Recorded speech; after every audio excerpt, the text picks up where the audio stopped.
Hi, I'm Adam. And I'm Rob. And welcome to the very festive Screen Bucket. It's our first Christmas Day edition. Yeah. On Christmas Day. When was it last year? I can't remember. Was it Christmas Eve? Probably. Who knows? I don't even know. But yes, this is episode 34 of the Screen Bucket podcast, and it's Christmas Day! It's Christmas! Yay! It's all cosy. There's a roaring fire. We have the fire going, we've got chestnuts over there, presents over there, and look what I've got here. Port! Port! A big bottle of special reserve port. Oh, how lovely. Which I'm going to pour out right flippy now. Oh! Because it's Christmas and we have to drink. As it's Christmas, I think we Absolutely. should be drinking during this podcast. What else would you normally do on Christmas? Eat cheese. I get up. My parents traditionally put all of my presents in a pillowcase. And then beat you with it. And then hit me with it. And it's normally full of like bits of concrete.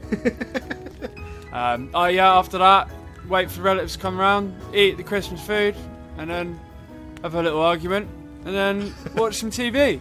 Nice. Do you do stockings in your house? No. No. Did you ever? Just pillowcases. Okay. Is that like the Dickensian version of stockings? Well, the thing with a pillowcase is you fit more presents in there. Depends how big the stocking is. True. But in the 90s, we would be getting big, fat Megazords and things. Oh, hold on. You get all your presents in the pillowcase? Yeah.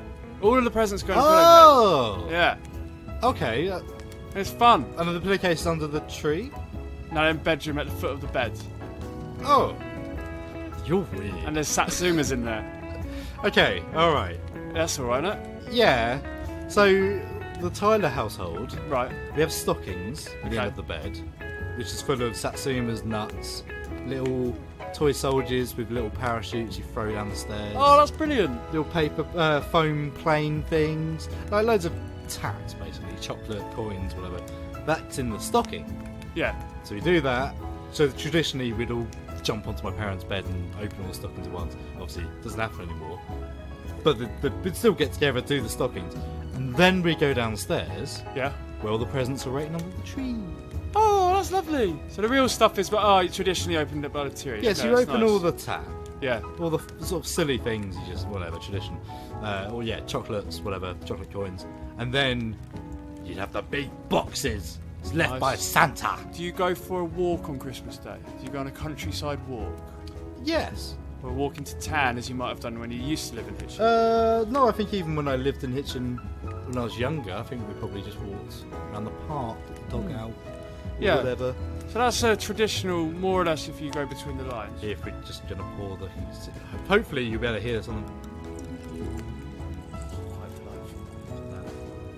Full glass of port. Some people think port's too rich to have a full glass of.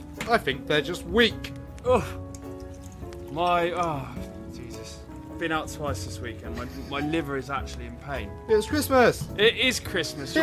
You're meant to knock a few months off the end, aren't you? See, my family don't really drink at Christmas time, so the drinking is a tradition I've taken on by myself. Right. Okay. So yeah, a bottle of port tends to be my day. And then maybe a brandy or whiskey in the evening. Right. Maybe a beer at lunch. Yeah, I have beers at lunch. Is it just the British thing to get absolutely battered on Christmas Eve? Or is it an international thing?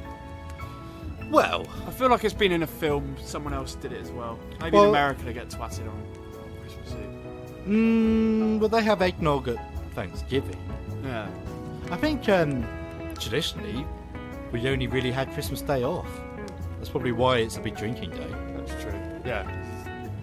But then again, I don't know. Anyway.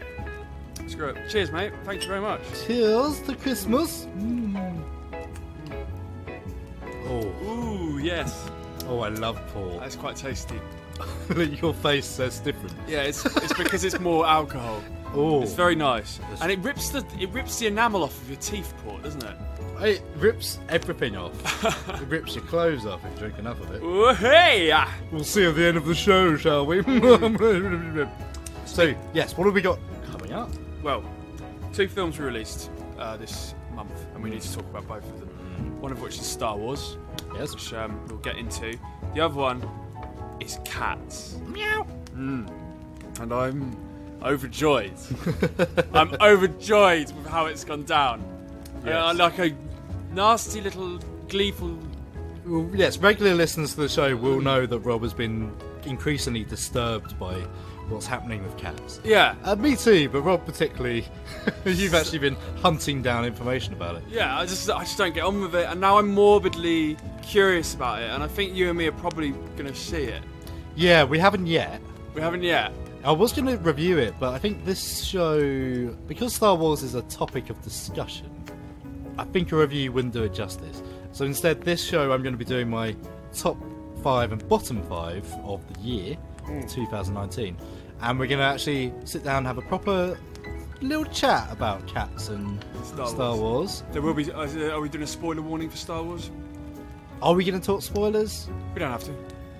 It's not. Alright. I think it's a bit too early. It is too early. It's only a week, isn't it? So. Alright, sweet. What else? We'll talk about. Well, yeah. Fair warning. We'll talk about how we feel about it. If that counts as a spoiler. Some vague spoileriness will ooze out. Yes. But we won't say anything concrete. Yeah. That's the best way of doing it. Yes. Most exciting thing as well is we're exchanging gifts. Yes, it's Christmas Day. We've bought each other some prezzies. Yes. So we'll be exchanging them. Yours look much neater wrapped than mine. Check out that bad boy. Look at that. It's a proper. Well, okay. Yeah, it's a proper one. I didn't even bother covering up one of them. Oh, really? I've just got Amazon bag. Okay. It's covered. It's covered, fine. Wrapping. Honestly, in this decadent society of more paper. Yeah, so normally we'd cut to a song now, but we'll just do a thing. Okay. It's Christmas Day again. That's it. Alright, let's keep going. Do it again. I know, it's Christmas Day again. Rich boys and pudding on top. Way it's Christmas time. I hate it. I regret that we started it. Alright, well let's pop over to the first of my top 5, shall we? Okay, cool. Alright. 2019 has been quite a year for film, and Stream Bucket has mostly been there the whole time. So while everyone posts their film of the year, top 5 list, or once again shares and argues about their favourite Marvel films, allow me to throw my hat into the ring with my top and bottom 5 films I've reviewed on Screen Bucket. Incidentally, Wolf was a 2019 film where a bunch of Roman soldiers explore north of Hadrian's Wall and get attacked by Celtic werewolves, and the whole thing looks so awful. I can only imagine the filmmaker must have won some sort of competition to get their film on wide release at actual cinemas. Okay, good. That counts as a review. At number 5 of my top films of 2019, we have Polar. Released in January 2019, Polar was a Netflix original adaptation of a 2012 webcomic of the same name, starring Mads Mikkelsen, Vanessa Hudgens, Catherine Winnick and Matt Lucas. Polar is the complete antithesis of super stylish John Wick. Dumb, crude, mega violent and over the top, Polar has the added bonus of having an absolutely banging soundtrack from deadmau5 and might be the closest I've ever seen to a live action Saturday morning cartoon, complete with absolutely insane bad guy. With a whopping 20% on Rotten Tomatoes, Polar's not well liked generally. But if you want something dumb, fun and ridiculous, you can't go far wrong. Number 5 of the worst films of 2019 is the wet yawn that was Pet Sematary.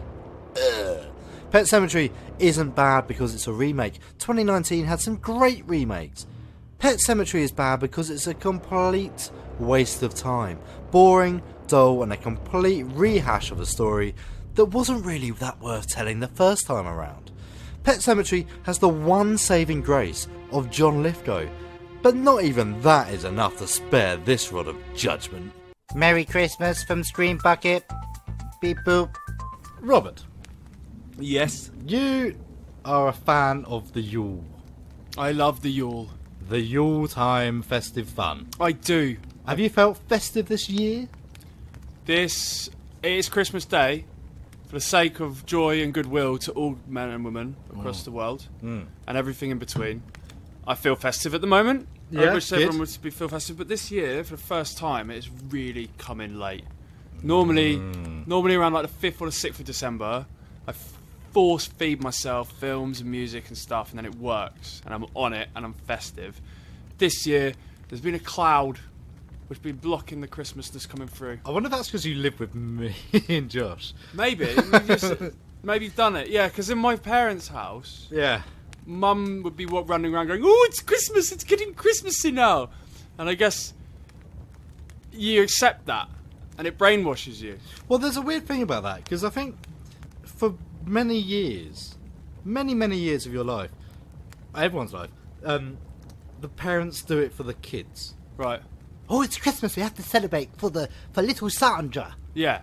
Got to go all out. Yeah. Oh, they have to have a wonderful Christmas. They have Yeah. to have a pony and blah, blah. But after a while, it flips, and I think people have Christmas for the sake of their parents. It's really weird. It's something I've noticed. Like, I don't really care, but I know that a big deal was made when I was younger, but now I'm like, oh, I'm just doing it for them. Do you know what I mean? No. Do you not find that? I mean, it's just. I think maybe your species, people like you, maybe. Do you not find that you celebrate to make your parents happier? But literally, up until this year, every other Christmas, I've absolutely loved it. Okay. And then, but I've read that someone was telling me yesterday, who was drunk, that once it's gone forever. And then I read it on the internet just now. Someone wrote, "Oh, What, the joy? yeah." Oh, Someone dear. wrote on the internet just now. They said, "Oh, you guys just come home for Christmas, and you're suddenly saying I'm not feeling it this year. It's gone." No, that's not true. I hope not, mate. I'll tell you why that's not true. That might be true for a bit, but when you become a parent, it becomes exciting again. Yeah, you get to make your kid really happy. Which is what I'm going back to. Like, you do it for your kids, and that makes a whole. I guess. I don't think it's gone forever. If you don't get a family for whatever reason, then it probably wouldn't come back. But Right. that is something that brings it back up. But the babies are, let's be honest, rubbish. I mean, babies are scum. Babies are rubbish. They're just They're drunk scum. drunk midgets. They're a wretched hive of scum and villainy. Yeah. Until about 3, 4, and then they'll start to understand the concept of Christmas just a bit. So what we need to do is impregnate someone and abandon them for 3 years. 3.5 years. Oh Christ. 3 years. 4 Okay. years. We'll abandon him for 4 years, and then we'll be like, "Daddy's back. Oh, he was off fighting in the war. He joined the French Foreign Legion, and then he had to escape because the French Foreign Legion went mental. Oh my God. Then come back, and become father again when the child has stopped being rubbish." Is this a good idea? Yeah, Okay. because It sort of reminded me of an Inspector Tools. It's- Sort of waiting for someone to come and expose your foul deeds. you need to get Christmas back. If for me Christmas is gone forever, if the joy of Christmas is gone forever, then Yeah. I need to impregnate someone and run, and then come back in 4 years. Yeah. Yeah? Yeah. Okay. It's happening. Alright. That's a... Has any girls out there want an absent father for 4 years? An absent husband? Don't open Boyfriend. those doors. No. God knows what's going to come back. Yeah, give me a baby. Yeah. Yeah. 4 years of parent checks. Oh God. Oh God. Oh God. Oh God. Okay, but you love Christmas. Yeah, I do. Generally speaking. Generally speaking, I there love might be a Christmas. doubt for next year, but we'll see. Yeah. What do you not like about it? Facebook. What? People trying out Christmas each other. People start posting things in October saying, "Oh, there's only 90 days till Christmas now." Yeah, but those people are disgusting and ill. People have a competition to make Christmas Day a thing more than anyone else's, and I don't like it when people were like, "Christmas." Yeah. Was yeah. that No, I agree. yeah, but I mean that's grasping at straws. I mean, what about the day? Is there something about today that you don't like? I think there's a time that comes when I want to go to bed and I've had enough of everyone, and it's nothing personal against anyone in my family. It's just me, and generally I like solace. I like to have. I want to rejoin my fortress of solitude. I agree, but I just leave. Yeah, but you're treated like an adult. But I kind of feel like, okay, I've got to stay until, I don't know, midnight, until the last person scurries off. Really? I don't have to. No one makes me feel like that. I just feel like I've got an obligation to because of my nature. There's no forcing it. I just feel like I have to. I would go away and listen to a podcast. I would be listening to what we're recording now. Yeah. On Christmas Day, like for an hour, and then I'll come back. That would be good. That's what I'd normally do. In an ideal world, you do the Wham video thing, and you like bugger your family off and go meet your mates for an evening. Oh well, yeah. Funny enough, I used to do that. Did you?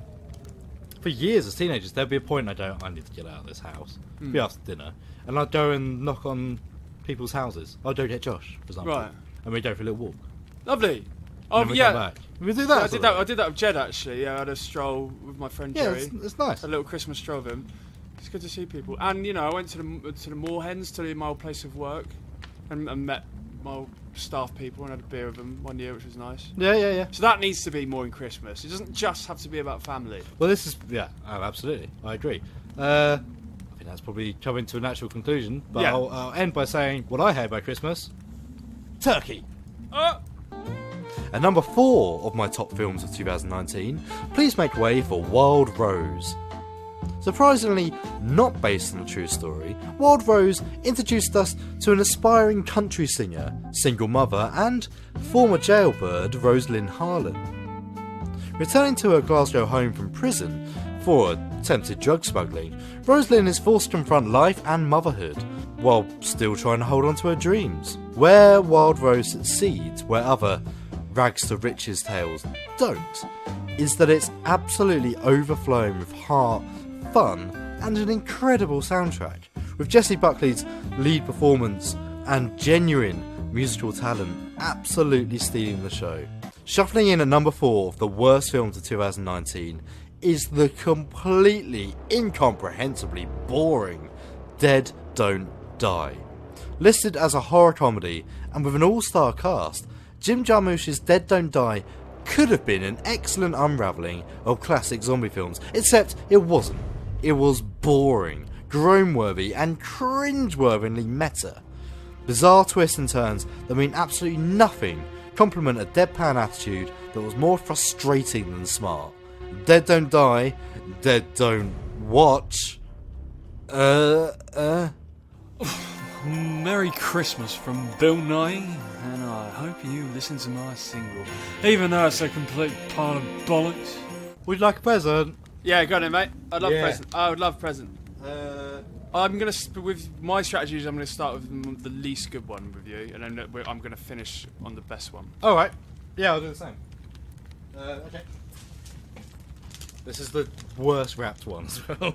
Here you go. Thank you, mate. And then Can I have will one? Pass you this. Yay! Ooh, this is much bigger.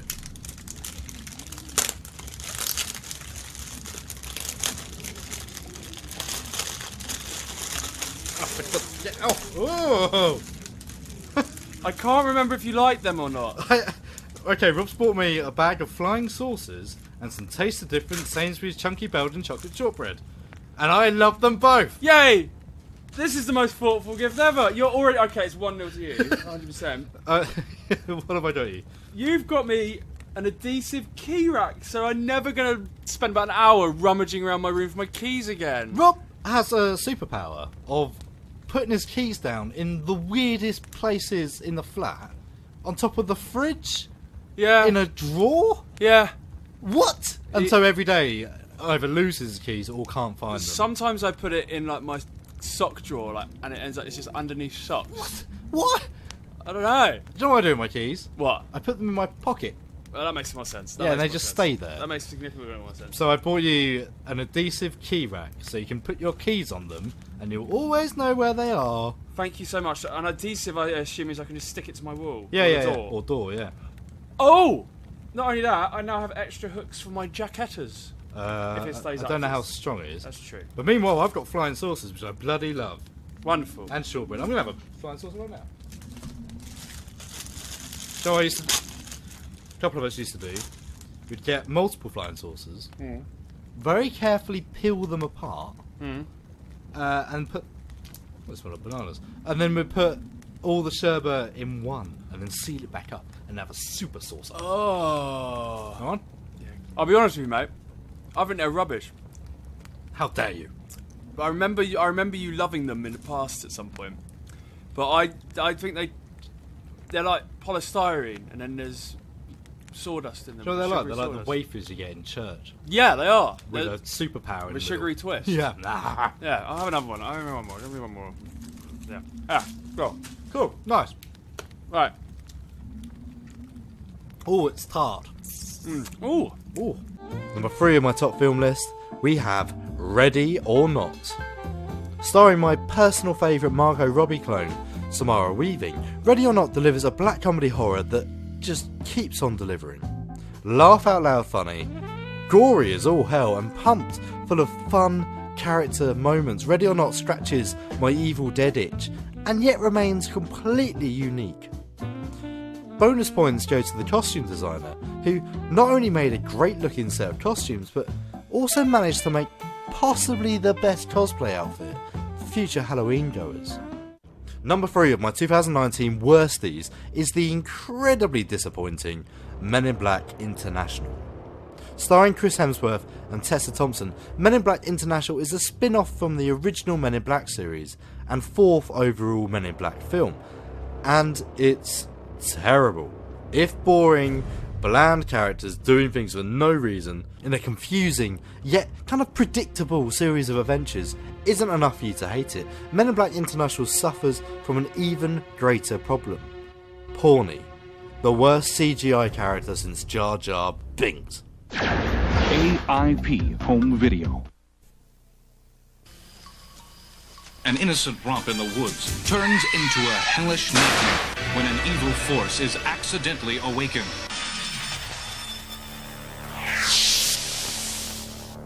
Action International Pictures presents the gruesome holiday shocker, Elves. They're not working for Santa anymore. I had a rough day at work. Santa got murdered.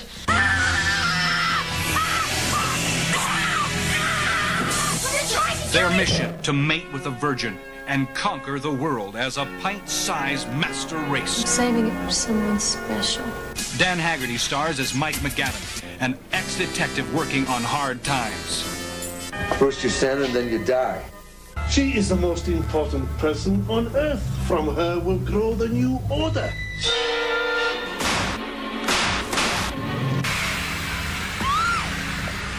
Santa must expose this unholy force before the elves destroy Christmas. Jesus Christ.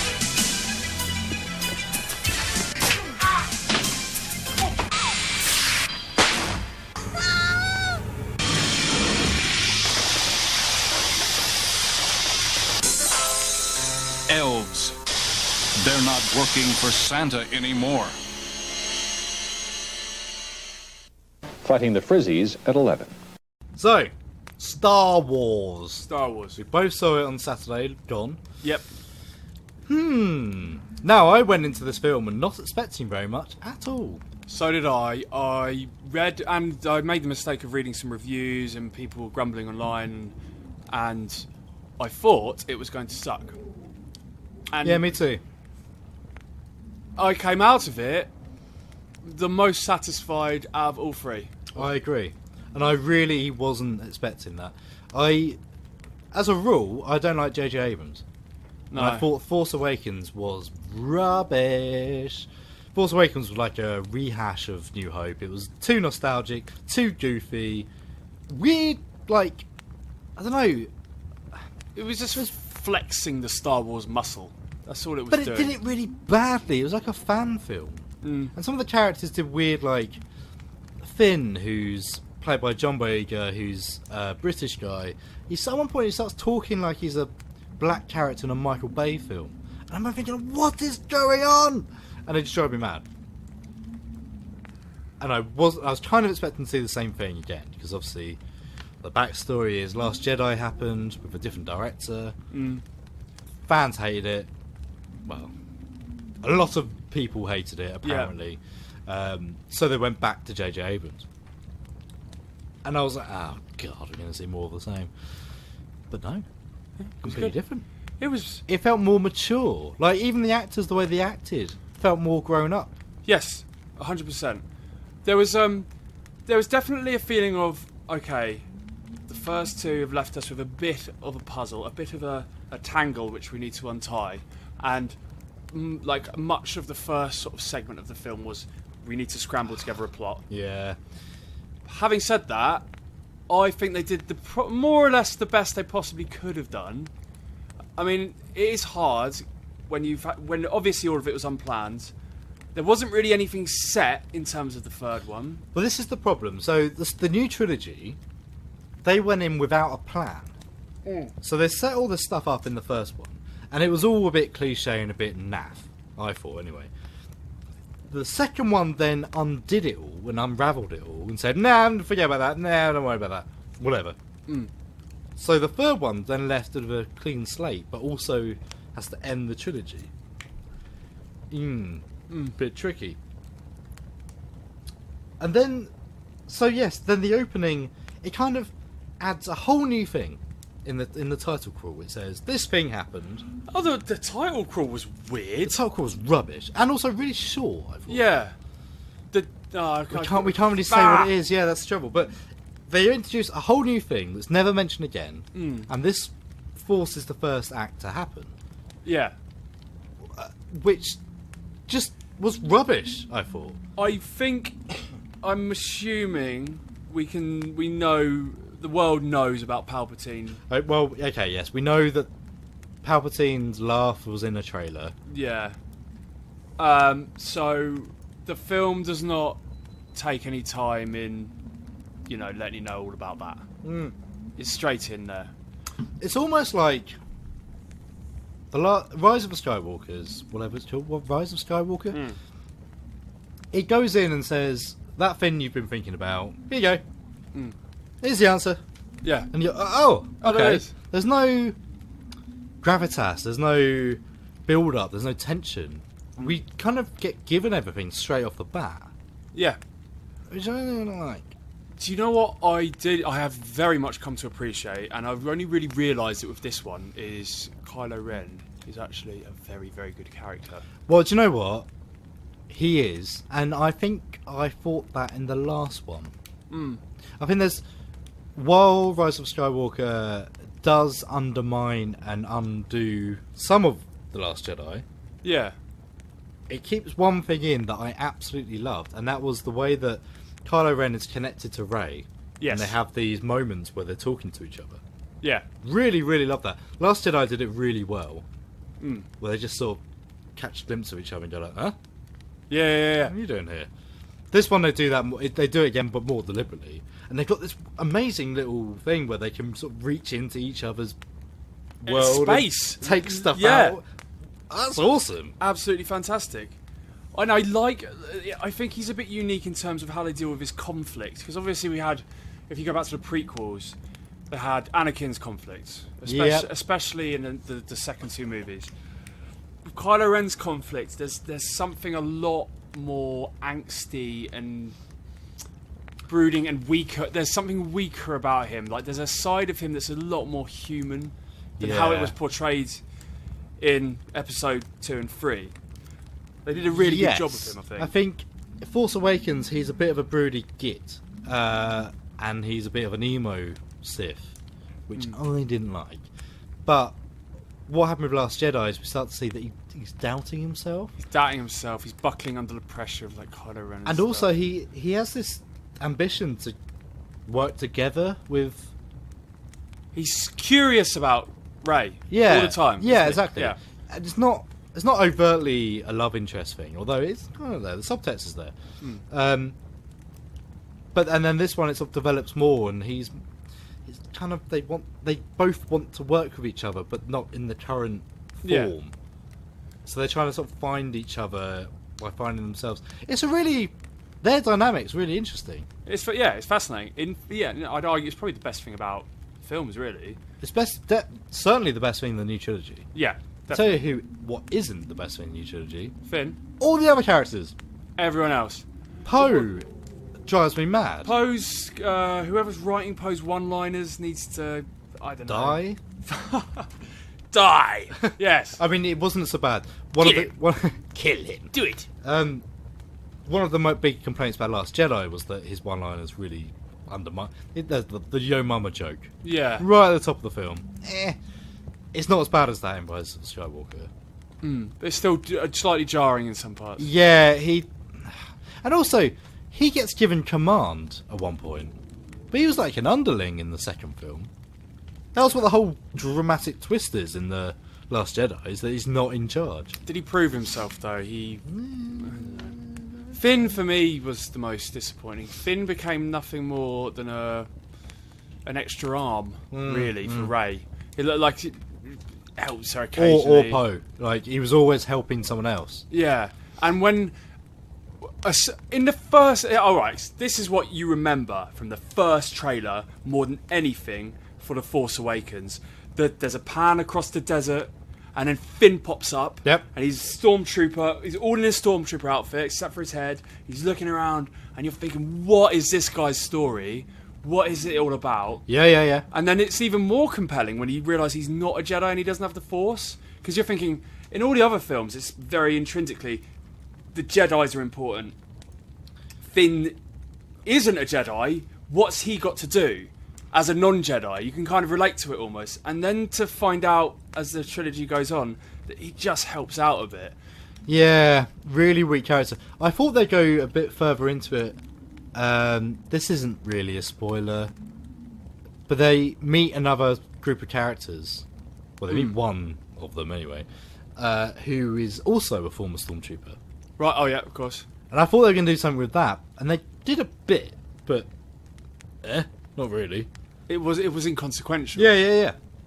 Apart from the fact, as someone pointed out on Twitter, there's a moment when Finn and girl, I don't even think she had a name, were talking about being former stormtroopers and being abducted as children. That's the first time in Star Wars that two black characters talk to each other. No way. Okay, so you've got Billy D. Williams and you've got Samuel L. Jackson. So yeah. I'm sure I'm not remembering someone. I don't remember any other black characters. Mm. And this film has two instances of that, because Lando is also in this film. He also talks to her as well. Yeah. I like that. Well, he can't talk about that. Yeah. Did you see what I mean? It's a weird thing that it's there, but it doesn't do anything. No. So it's kind of... I'll have to mention one scene. The festival on the planet. Oh, yes. There was a really... It was almost even... There are certain scenes in the prequels that are like quite wonderful. They're few and far between. Okay. But it kind of had that kind of feeling of, oh, this is new. This is a weird new alien species doing an odd thing I haven't seen anymore. Yeah. Like before you realise the Gungans suck. You know, you're like, whoa, this is an underwater species. This is mental. I didn't know. Yeah. You know, there was this whole mysteries. They found Burning Man on another planet, and that was cool. And you know, the thing that stood out for me on that was that it was people having fun. Yeah, you don't often see that in Star Wars. No. Also, there's babies. Don't often see that either. Yeah, weird little babies. Yeah, really, really good, really interesting, and doesn't really. They're just there. Mm. It's not a thing that they're celebrating that the main characters are part of. They just bump into these people having fun. Yeah. One of my favourite things in this, actually, Force Awakens did it as well. So, credit to J.J. Abrams on this one. Costumes and creatures. Oh yeah. Really awesome, especially this one, especially Rise of Skywalker. There's a big, quite early on, we're introduced to a massive slug. Big slug, yeah. Straight Claude, isn't his name Claude? Was it? Is it? I think it's Claude. Straight out of Rick and Morty. Yeah. Like, proper big eyes and goofy. You've got the aliens having a festival. You've got the Lando's taxi driver. Oh, hello! Just obviously a head on a stick. And my new favourite Star Wars character. The mechanic. The little The mechanic engineer man. mechanic, yeah. Fixes C-3PO. What? Yeah. Best character ever. He pops up in the ship, doesn't he? Yeah. Brilliant. Yeah, look out for that. We won't obviously reveal what's going on, but that is an awesome character, and I really like it. Yeah, that's topped Baby Yoda for me for awesome little creatures. Yes, absolutely. And I won't see it at the cinema again, but for the first time, I think as soon as that comes out, I'll probably get the old Blu-ray and give that a watch again, to be honest, because I did enjoy it. High praise. Yeah.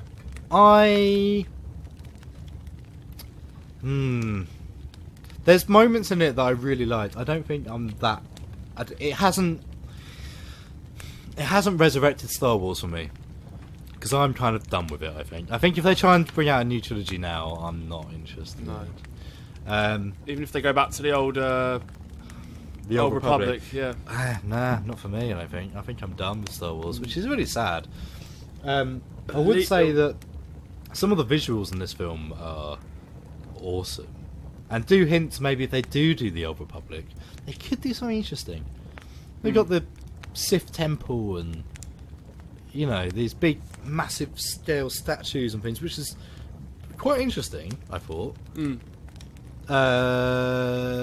it a spoiler to say Palpatine's got a life support machine that looks straight out of... No, I don't think so. No. Palpatine's on a giant robot arm and it's straight out of Hellraiser. Yes. I mean, that's cool. The idea of the Sith being like Cenobites. Yeah. I mean, that's something that might be quite fun to explore. Definitely. Yeah. Feels like there's an untold story there now, but we can't, like you say, kind of fed up with it. But I was very interested in the Sith Temple, and I was kind of thinking about the past. And there is an element of nostalgia towards the end, which they do beautifully, which I can't go into. There's a few bits, but with nostalgia in mind, what this film does well that Force Awakens doesn't is it's nostalgic, but it doesn't retread old stuff. It's nostalgic in the sense it's that... nostalgic, but it does a new thing with it. Yeah. So, there's a few moments when... I mean, I know this because I'm weird about sound, as you pointed out to me before. There's bits when they've got small music cues in the original films. Background noise from the original films. Yes. And you think, that's interesting. But I don't know whether enough people would notice that, or whether it's just me. I think the opening is naff. The opening ruined the surprise of what was to come. I don't understand why they did that at all. I also thought the ending was a bit yawn-worthy. There's a big climax battle, which is in one of the trailers, to be fair, which is just the ending of Futurama and the Lego Movie. So, What? Do something original. I thought it was dragged on a little bit. Although credit where it's due, I was more interested in the lightsaber duel and Jedi people than I was the big space battles, which is totally new. Yeah. It's never happened to me before. Normally I just care about the soldiers and the space battles. Now, that's the biggest compliment you could possibly give it. Yeah, because they did something really interesting with the characters, with Rey and Kylo. Yeah. I couldn't agree more. Yeah, they did a really, really good job. Couldn't care less about the space battle.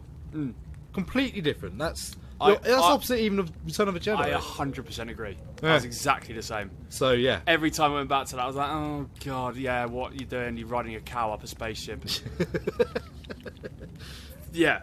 Yeah. So, yes. Star Wars Rise of the Skywalker. Yeah. Really, really impressed. Yeah, really happy with it. I'd say just give it a chance if you're on the fence about it, because for the first time in the trilogy, it's worth watching. 100. It's like there's no doubt. There's no doubt that it's worth watching for me. Yeah. Yeah, I agree. Definitely recommended. Yeah. Cool. Yeah. All right. Cool. May the I'm trying to make a Christmas Star Wars joke, and may the Happy Life Day. That's what you're thinking of. What's that? Life Day. Don't know what that Star Wars Christmas. Oh no! To celebrate a life of peace. Damn it!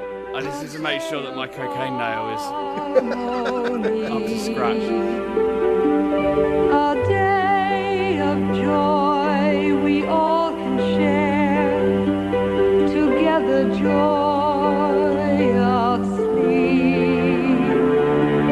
A day that takes us through the darkness, a day that leads us into light, a day that makes us want to celebrate the night.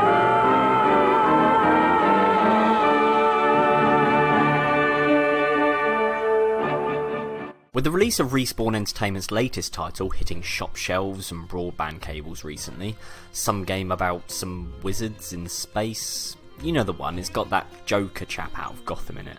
Well anyway, I can't remember the name of it at the moment, but we thought it would be a good opportunity to look back at Respawn's first two titles, Titanfall and Titanfall 2. Now, I'm covering both of these games as a part of my Games of the Generation series, but I'm not insane enough to say that the first game actually belongs in it.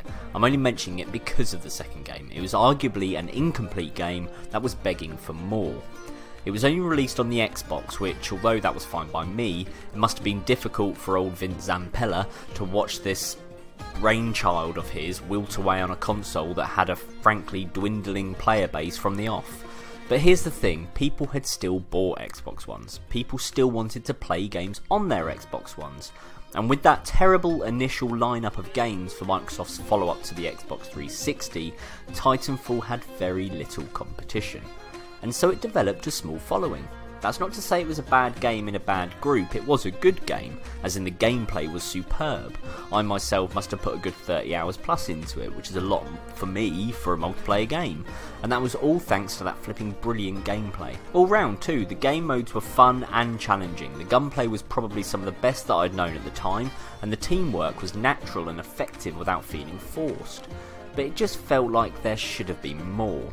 There were only a few maps, and the campaign was just a fixed playlist of repeating maps and modes with no cutscenes and next to no actual story. So what did Zinz Vampella and the other lovely people at Respawn do? Well, they made Titanfall 2 of course, and this time it went to all platforms. All of a sudden, PS4 players got to experience that exceptional gunplay too. But that wasn't all.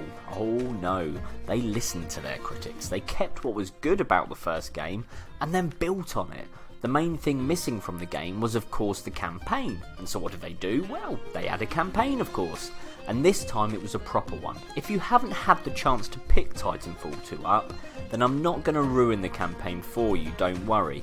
All I can say is that without a doubt, it has my favourite campaign of any first person shooter. Certainly this generation, but possibly of all time. Honestly, it's that good. There's one particular mission a little later on that is frankly astounding. If you've played it, then you'll know the one I mean, because it would have stood out for you too. All I'll say is, it's a bit of a puzzle mission where you have to work your way through the mission in a very unique way.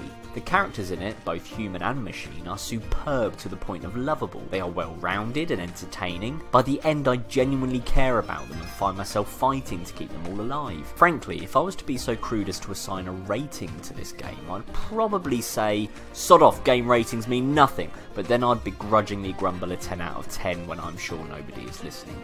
Titanfall 2 is easily in my top 5 games of this generation. It is one of those can't miss titles that comes along every few years and demands your attention.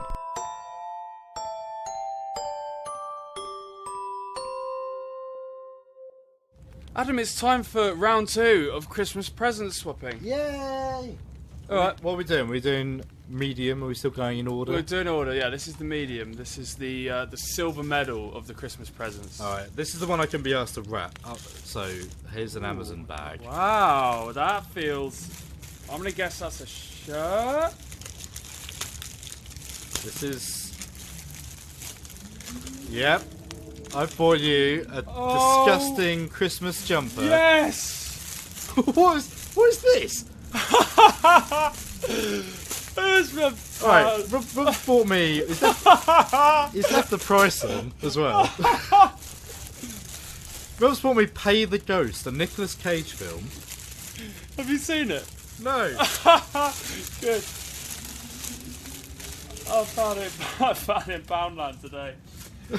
You've smashed me to pieces. What? Right. Oh, Oh God. my god. What is it made of? Okay, I bought this thinking it was a jumper. I want to be touching myself all day. It's like what? Wow, it's 2XL! Oh yeah, there's only one size. But I figure it was a Christmas jumper, so it should be baggy. Sagging around. Okay. But that is what material is that? It's what material I'd imagine that maybe the inside of a furry suit would be made of. I bought it thinking it was a jumper. That's why I bought a big one. But that is huge. Mate, that's. Do you know? It's a T-Rex firing a laser beam. Yeah. With a Father Christmas hat on, and he's guarding presents, and he's on some kind of Tron-based computer layer background by a Christmas tree. Yeah, and he's holding a star. I mean, Mate, that is filthy, but in the most wonderful way possible. I love it. Thank you very much. It's absolutely enormous. Yeah. It feels very sexy, doesn't it? It does. I wonder if that's. Do you reckon that's splash proof? Maybe. For what reason? Oh, no. Right, anyway, so you brought me Pay the Ghost, Evil Walks Among Us. Right, you gotta read that blurb out, mate. Every year, there must be a sacrifice. That's the tagline. Almost a year after his young son disappeared from his side on Halloween night in New York City, Mike, Nicolas Cage, is alone and haunted by terrifying visions of his son. Desperate but determined not to let go, he researches all the cases of missing children, bloody hell, in the city and comes to a horrifying conclusion. After bombarding the detective in charge of the case with his shocking theory, he finally reunites with his estranged wife, Sarah Wayne Callies. No idea. I recognise it. And shares the supernatural mystery surrounding their son's disappearance. As Halloween night draws closer, Mike must follow a series of terrifying clues as he is led deeper into the ancient curse that could destroy him and all he loves. What? I know! It sounds brilliant, I doesn't don't it? understand what's happening. Look at him! Look how concerned he is! He's so concerned! It's okay. Literally never heard of it. People listening to us, the world is very much on the fence about Nicolas Cage. We can categorically say that we are not. No, we absolutely love him. Yes. We adore the ground that he walks on. This film, however, yeah, I was panicking. I was running around town today, and yeah, I'm sorry. I mean, it costs £2 from Poundland, so it I must be exclusive. I really broke the bank with that one, mate. I think you've won. It's 2-0. 2-0. Alright. Okay. Right, you can still pull it back. Huh? You can still put it back. How can I put it back? Is the final present worth 2? Yeah. Okay, alright. Sweet. Coming in at number 2 of my top 2019 films is Vice. Quite simply, Vice tells the story of one of the most terrifying men in recent history, Dick Cheney. A man who managed to take over the White House and the whole world without anyone really noticing. Told as a dark comedy biopic and directed by Adam McKay, Vice introduces us to Dick as a young idiot and takes us through the 9/11 attacks and through to the War on Terror, which many of the decisions shown in the film are still being felt today. Uncomfortable, chilling, and utterly scathing, the only way Vice could have been improved is by sticking Malcolm Tucker in there too.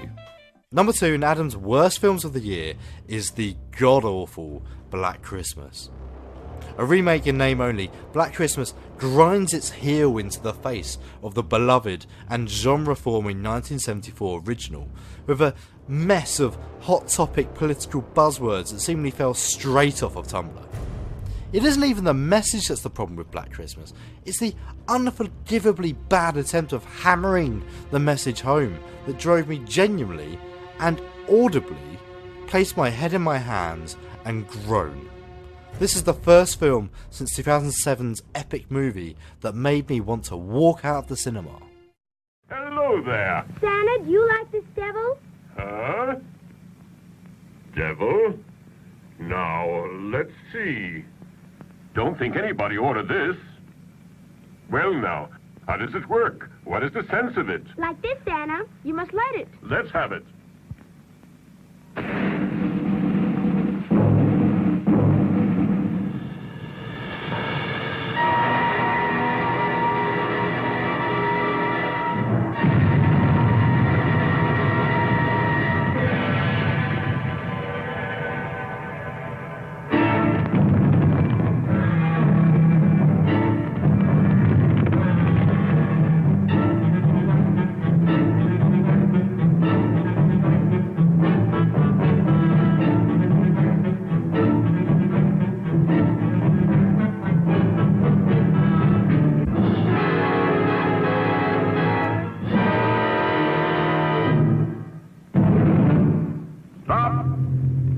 Lucifer, King of Hades, command you to stop and disappear. Begone, all of you! Except Pitch. You, Pitch, chief of all my demons, must listen closely. The time is almost here when you must abandon the brimstone pits and journey up to Earth. But this time you must not fail as you've done in the past. You must not be defeated by that bearded old goat, Santa Claus! Well, the devil doesn't give up either. And he seems to be quite happy about his next plot against Santa.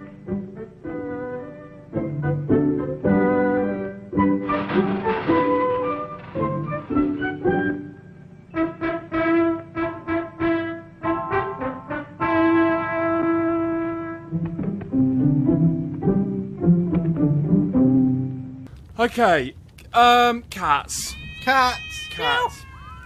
So, what's the name of the bloody... Tom Hooper. Tom Hooper is the director. You've got a stellar cast in this. You have Ian McKellen, you have Dame Judi Dench, you have Taylor Swift, you have Idris Elba, you have James Corden.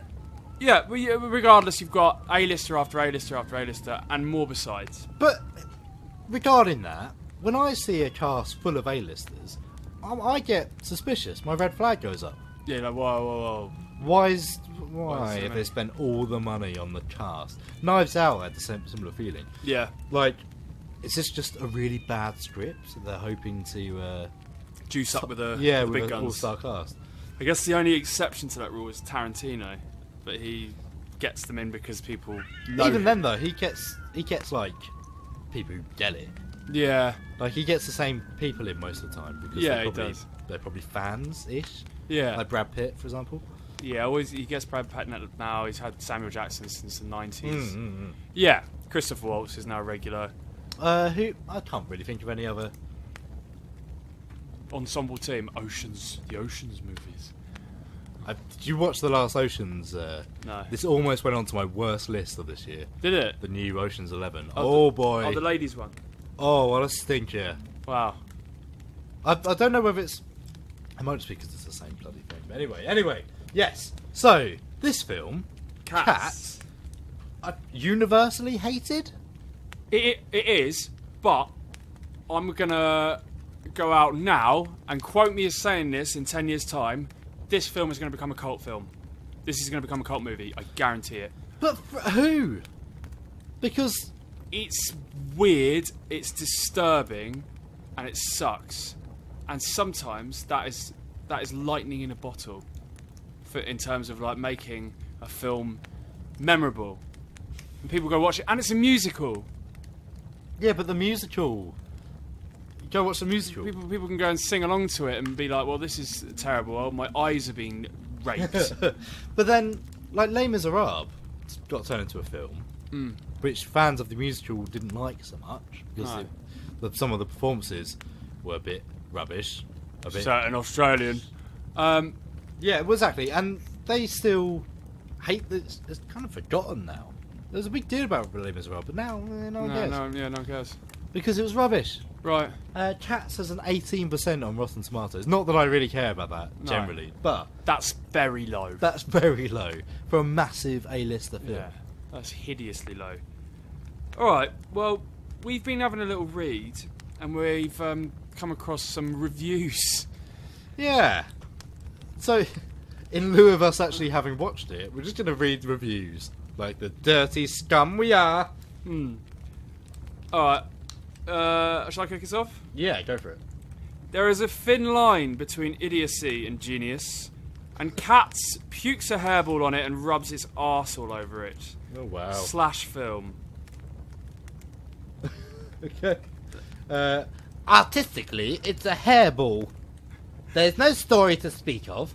Mr. Webber's music is immediately forgettable, and, like a cat standing at the open door, it takes forever to get where it's going. Oh. You will witness things no eyes should see. Oh, God. And things nobody should be able to do. And you will be in awe. IO9.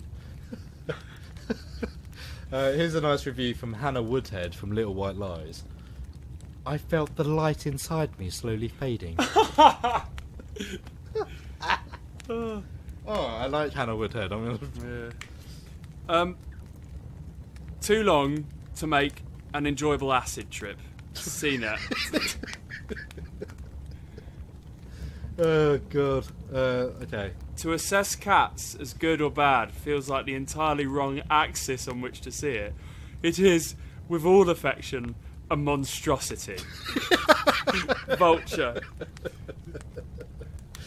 Oh man, I've got a good one. I've got another good one. Yeah. Cats is a fever dream, a hallucination, an approximation of what would happen if your third eye actually opened and you could suddenly see into the astral plane. Oh my god, these are amazing. Hang on, let me... Sarah Miles says simply, cats is a punishment.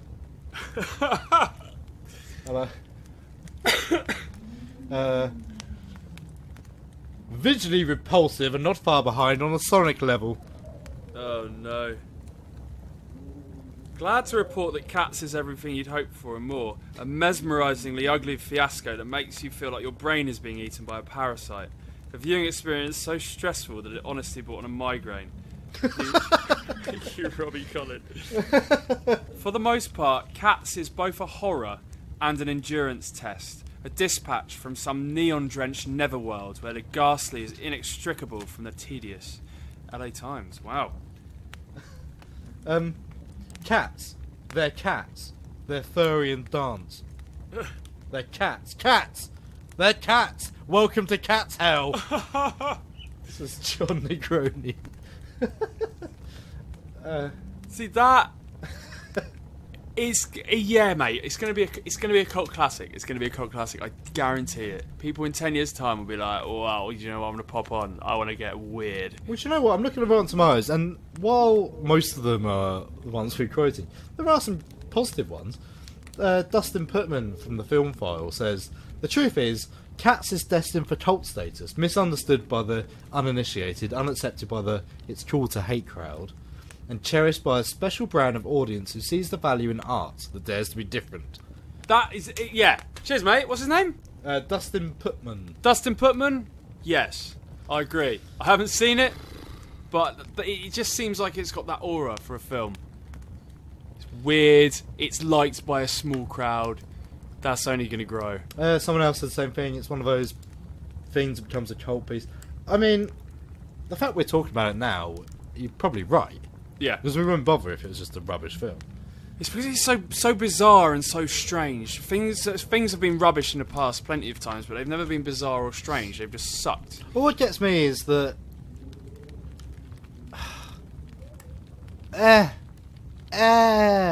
no one, even the people who should like it, have expressed that they hate it. I'm talking about the furries. Yes, the furries don't like it. They absolutely hate it because it's the wrong way round. It should There's be something like that. They should. I think they want animals to look like people. I think it's that. Not people, but not people who look like animals. Right. There's something like that. There's one way or the other, and whatever it is, Cats is wrong. Yeah. Well, Cats isn't a fursuit. Cats is a horrible hybrid of human and cat. Yeah. But in the Well, I worst thought that's possible what way. they liked. Yeah. Anyway, weird, but we will see it. I suppose we have to really. Yeah. Now. It's a necessity. All right. Simple cat necessity. Yeah. Simple. Yeah. Why did you got? Have you seen Aristocats? Instead of singing an Aristocats song, you made the Jungle Book into a cat song. There's big cats in the jungle. Yeah, Bagheera and Shere Khan. Shere Khan. Shaka Khan, Shaka Khan. Shere Khan. Let's move on. We'll do some more port. Right. And at number 1, my top film of the year is the peerless Dolomite Is My Name.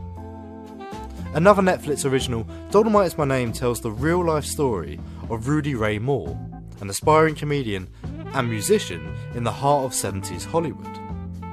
Barely able to rub two dollars together, Rudy eventually finds success when he takes on the character of Dolomite, a rough, tough, jive-talking pimp with a foul mouth. When this new routine takes off, Rudy aims himself even higher, and soon we're on a journey to make a terrible, terrible blaxploitation film. Dolomite. Inspirational, laugh out loud funny, and extremely fun. Dolomite Is My Name is a breath of fresh air, and without a doubt, my favourite Eddie Murphy role ever. Watch this film. And finally, hitting the top position for Adam's worst film of 2019 is Wolf. Believe me when I say that I feel kinda bad about hating Wolf. It's clearly made by an independent filmmaker. It clearly cost pennies to make and was written, produced and directed by someone I would assume is in the early part of their career. So when I say that Wolf is a boring, lackluster horror story with little to no point or worthwhile cinematography, you should know I kinda feel bad about it. Honestly though, how this movie made it into Cineworld, I will literally never know. Shaky camera work is bad enough, but when the audio can be heard clipping from actor to actor, college kids know better than that. The only positive I can think to say about Wolf is it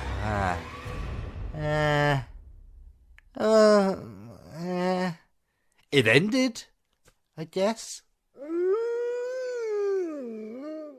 Ho, ho, ho, Scream Bucket, have some of my reindeer meat. Dixon fell off of the sledge, fell 20,000 feet, and landed on a concrete car park. He's all yours. Give me that sweet present. Alright, I'm quietly confident that I'm going to get these points. Okay, so this is worth 2 points then. Yeah. Okay. I feel like yours is going to be better though. I mean, mine's massive, look at it. It's huge. Ah, it's definitely... Okay, it's fragile. Oh, mine's heavy though. Alright, I'm going in. This is the final.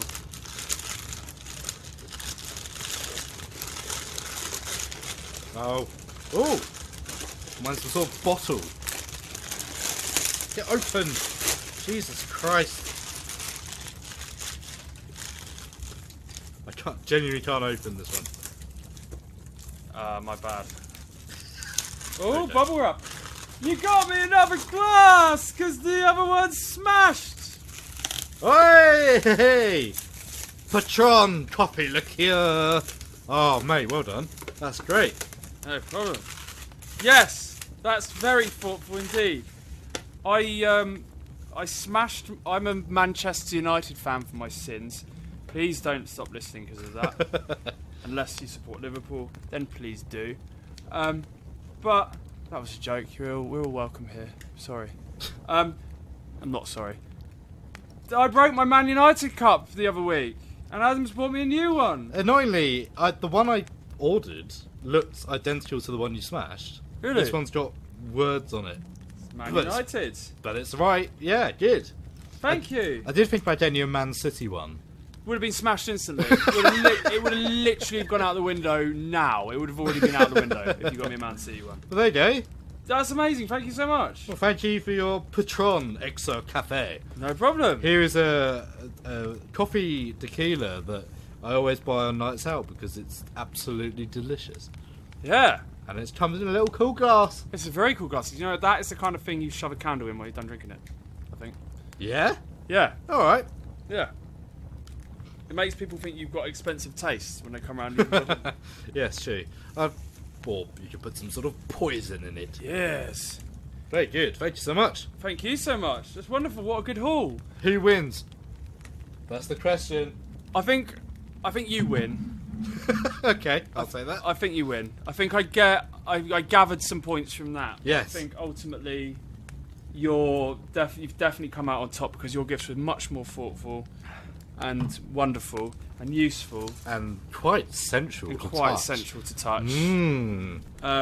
Yeah. I think we need to take a picture of our presents so people can see the full majesty of Laser Rex. Laser Rex. 100%. Merry Laser Rex. What's going on with his nose? What's going on there? It's kind of like almost a Carnotaur. Because the T-Rex has a rounded snout at the top, whereas a Carnotaur had these weird horns going on. Okay, never mind. Well, you asked. Merry Carnimus. Yeah. Yeah. Right then. Okay. Well, thank you very much for listening. Indeed. Thank you so much. We want you to keep on listening. Yeah, so we're keeping the show a bit shorter this time round. We're going to, in the new year, probably aim to stick around an hour. You know, tighten things up a bit, make things a bit more interesting. And have more features and things, I think is the plan. Yep. Have more features. We'll also be doing a lot more stuff outside of the podcast in the new year. Yes, we'll indeed. keep posted on. We're probably going to do 12 movies. Yeah, we'll talk about it properly after Quaggers is finished. Yeah. So Quaggers is in the final twitching death throes of completion. Yeah. Oh my god, it needs to finish. It's been a wonderful time. We've learnt a lot. But it needs to end now. Yeah, we're sorry it's taken so long. There's been delays, there's been setbacks, but it's so close to being finished. No. It'll be done when it's done. Yeah. I'm not going to rush it, but it's so close now that we just need to get it out there. And then we'll move on to the next project. Ooh. Yes, exciting times. Yes, indeed. If you want to follow us on our journey of success... Is that too cheesy? No, you said it now. Yeah. Follow us at screen_bucket or on Twitter, or follow us at Holodell Media on Twitter and Instagram. And Patreon. Go to www.patreon.com/holodellmedia. For the price of a cup of coffee, you can help us get our wonderful projects to where they need to be, and every penny you put into it will go straight into our projects, and you'll be funding indie film. Yes, indeed. You get some nice little bonuses as well. Lots of weekly updates, photos, behind-the-scenes videos when they happen, and loads of other stuff as well. And for a limited time only, a sexy Quaggers postcard signed by myself, Adam, and the wonderful Josh. Yes, indeed. So yes, do follow us there. Have a wonderful rest of your Christmas and New Year's. I suppose you won't hear us between now and New Year's, so have a happy New Year. Yeah, have a happy New Year. Welcome in a new decade. And we're drinking some more port. Lovely. Here's some cheese and then have some Patron. Lovely. Yes. Ooh, wonderful. Goodbye. Feliz Navidad. I'm sorry? It's Mexican for Merry Christmas. Racist. Spanish? No? Mexican. Mexican, Spanish? Portuguese. Ooh, I can't remember now. Cut all of that. Merry Christmas. Christmas time is full of cheer, ginger wine and chocolate beer. Da da da. Mince pies too. Woo! Wouldn't you come along too? Thanks, Josh.